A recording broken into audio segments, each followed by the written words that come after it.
माननीय श्री राजीव राय जी। धन्यवाद अध्यक्ष जी, आपने मुझे स्वास्थ्य जैसे महत्वपूर्ण मुद्दे पर बोलने का मौका दिया। सर, अगर हम डिफिनीशन से जाएं तो WHO कहता है कि health is a state of complete physical, mental and social wellbeing and not merely an absence of disease or infirmity. Forget about medical and mental and social well-being. जब हम बीमारियों का इलाज कराने के लिए संसाधन नहीं दे रहे हैं, I was amazed. Doctor Prabha ने पॉइंट आउट किया कि हम अपने GDP का पैसा नहीं दे रहे हैं, खर्च नहीं कर रहे हैं। उधर से जवाब आता है, सर मानव स्वभाव है कि जब तक हम कमियों को स्वीकार नहीं करेंगे, सुधारने का प्रयास भी नहीं करेंगे। जवाब क्या आता है कि केंद्र सरकार की केवल जिम्मेदारी नहीं है, राज्य सरकार की भी जिम्मेदारी है। सर, आपके ही जो हेल्थ सर्विसेज के सर्वे हुए थे 17 में, उसमें 2024-25 तक 2.5% of GDP that equals to 8.2 lakh crore, 8.2 lakh crore की जरूरत थी। 40% केंद्र को देना था। आपका 3.3 लाख करोड़ 3.3 लाख करोड़ होता है, आपने वो पैसा तो दिया नहीं। तो पानी, water flow from top to bottom madam, doesn't go from bottom to top. Sir, जितनी ज़रूरत है उसका 73% कम अगर बजट किया जाए, जो सरकार देश में मरीजों का इलाज न करा है और खुद को विश्व गुरु बनने का दावा करे, इससे दुर्भाग्यपूर्ण स्थिति क्या हो सकती है। हमारे यहाँ केवल 37% जितनी बेडों की ज़रूरत है, केवल 37% बेड उपलब्ध है। सर, WHO के हिसाब से हमारे यहाँ डॉक्टर भी समुचित ढंग से नहीं है। और जिस इलाके से मैं आता हूँ, मैं अपने लोकसभा की बात करूं तो जब 5 साल की हमारी समाजवादी पार्टी की सरकार थी, तो माननीय मुख्यमंत्री जी के निर्देशन में हमारे यहाँ जो काम हुए थे, मझवारा में, नीमडांड में 100 बेड का अस्पताल, महिला अस्पताल में 100 बेड का MCH विंग, प्लस काझा, गोठा और अन्य जगहों पर रैनी में बजट दिया। उसके बाद कुछ हुआ नहीं। हमारे इलाके में 18 डिस्ट्रिक्ट में सर, आपको जानकर ताज्जुब होगा कि आर्सेनिक है जो पानी के स्रोत से आता है, उसका लिमिटेड जो 10 माइक्रोग्राम पर लीटर है, उससे ज़्यादा का सर्वे में पाया गया है, जिससे 5 करोड़ की आबादी कैंसर के गंभीर बीमारियों से डरी हुई है। और जब हमारे सारे साथी कैंसर की बात कर रहे थे, सर मैं एक बात बताना चाहूँगा, जिसे सांप के काटने से लोग कम मरते हैं, सांप के काटने के दहशत से मर जाते हैं। किसी गरीब के घर में अगर कैंसर हो जाता है तो उसके दहशत से मर जाता है। मैं माननीय हेल्थ मिनिस्टर से, स्वास्थ्य मंत्री से अनुरोध करूंगा, कभी पूर्वांचल के जिलों का दौरा करिए।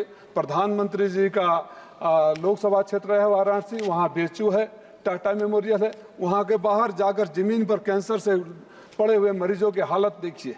कैंसर के मरीजों को अपॉइंटमेंट नहीं मिलता है, टाइम नहीं मिलता है, दवाई नहीं मिलता है। सर, बीमारी कोई जात, धर्म, मजहब या party, Bharatiya Janata party, Samajwadi party का या कांग्रेस का सोच कर नहीं आती। बीमारी किसी को हो सकती है। इसलिए जब बीमारी पर बात हो, हेल्थ पर बात हो, तो पार्टी लाइन से ऊपर उठकर भी बात होनी चाहिए। और इस बात को हम सारे सदस्यों को कहना चाहिए। डॉक्टर प्रभा ने 2.5% GDP का कहा, वो बहुत बड़ा चीज़ नहीं था। उन्होंने तुलनात्मक भी दिया और निर्देशों का भी दिया कि कहाँ है।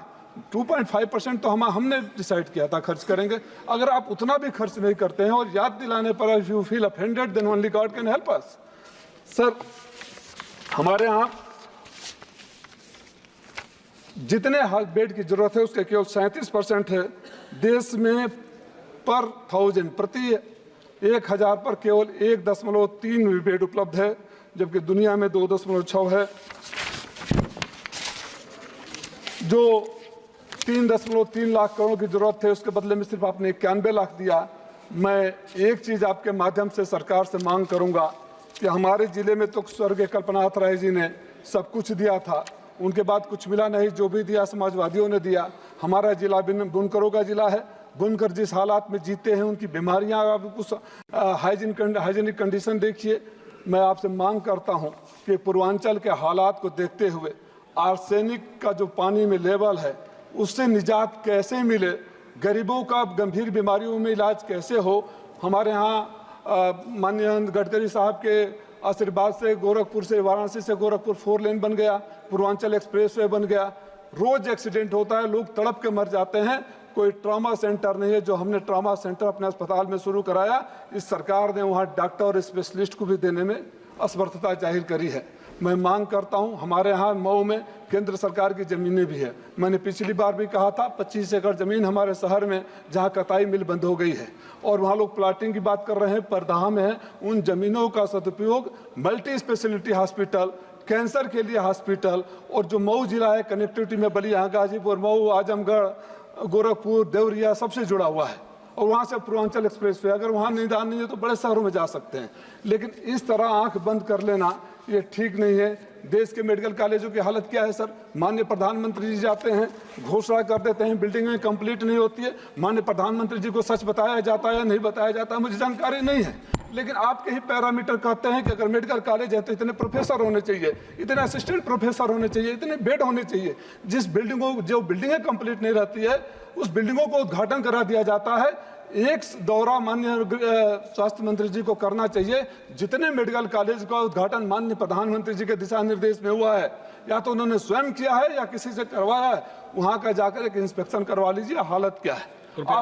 आप पूर्वी उत्तर प्रदेश के किसी भी जिले में चले जाइए, हम लोग को तो डर लगता है सर, बलिया हो या मऊ हो या गाजीपुर या देवरिया हो, आप हॉस्पिटल में जाएंगे मरीज को देखने, जो वहाँ गंदगी का आलम है, जो वहाँ भीड़ है, आप बीमारी लेकर आ जाएंगे। मैं आपसे मांग करता हूँ कि उत्तर प्रदेश के लिए एक स्पेशल पैकेज दिया जाए, स्पेशल इकोनॉमिक जोन बनाकर वहाँ कुछ मेडिकल से रिलेटेड दवा की फैक्ट्रियाँ खोली जाए, मेडिकल इंस्ट्रूमेंट की खोली जाए, अस्पताल बनाया जाए। और जब तक देश के स्वास्थ्य की चिंता हम नहीं करेंगे, देश के स्वास्थ्य के लिए अपने हिस्से की बात नहीं करेंगे और हम ब्लेम गेम से बाहर नहीं आएंगे। जी आपने बोला, आखिरी बात कह दे रहा हूँ सर, इस सोचने के लिए कि आपने बोला कि प्रदेश सरकारों को भी करना चाहिए। प्रदेश सरकार भी तो आप ही के हैं। आप अपने दोनों इंजनों को लड़ाना बंद करिए, लोगों का स्वास्थ्य सुधर जाएगा, देश का स्वास्थ्य सुधर जाएगा, देश का स्वास्थ्य सुधर जाएगा। एमपी गारू डी प्रसाद, मैं मऊ में कल्पनाथ राय जी के नाम पर कैंसर और एमपी डी प्रसाद राव मांगने की सिफारिश करता हूं। धन्यवाद।